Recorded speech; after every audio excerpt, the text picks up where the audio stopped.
Kol. Unsa gani kapital sa Pilipinas? Ano ako man imong pangutanon? Si Sayon, no? Kay kamoy classmate. Sayon, unsa gani kapital sa Pilipinas? Kapital? Wala na oy, bankrupt na ang Pilipinas.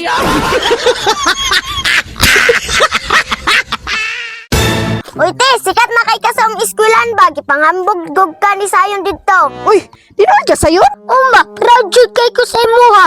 Uy, unsa may mong gipangsulti dito? Mauna mo putana. Ana, ko mga akong mama energetic kayo. Kay gikan sa mong pagmatahan ko sa pagkatulog. Wa jud siya gibatig kakapoy. Chismis dire, chismis dito.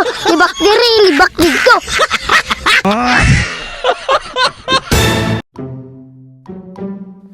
Pa, sakit imong ulo niya malipong ka. Unya iluya imong lawas unya mukalit ra ginuktok. Tapos dili pa jud ka katulog. Unya dali ra pug kay kang masuko. Mauna na yung mga sinyalis pa. Wala kay kwarta.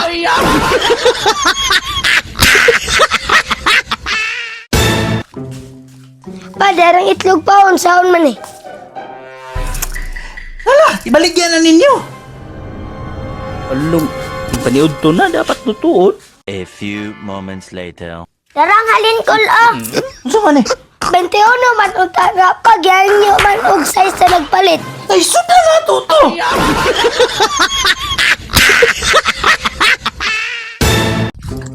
Papa, tanawa na gudi mo na akong dirsi sa amin. Ano naman? Bitaw kol, sige na kol. Nala ka pangit ang kalibutan ni mama pa kung wala ka. Inood?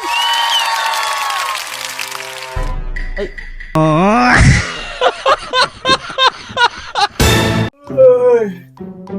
Ay, kumusta ba yung isa? Bagsak gud si Sayon kol.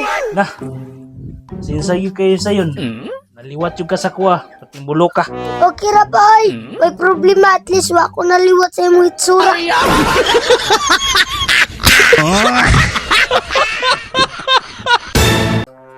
Hay nako, problema na naman. Ano na naman yan sayon? Agang-aga. Hindi mo kasi alam ang nararamdaman ko. O ano naman yung nararamdaman mo? Kasi hindi nyo naranasan maging pugi.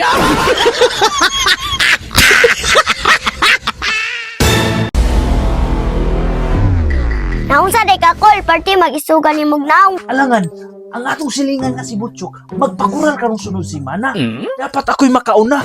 Para diliing nun nga, nagsundog-sundog. Insakto jud ka kol. A few moments later. Papa, naimpas naman si Butchok karon lang jud. Ha? Sigurado ka? Oh, sigurado kayo kol. Sayang, wa nimo naunan pa.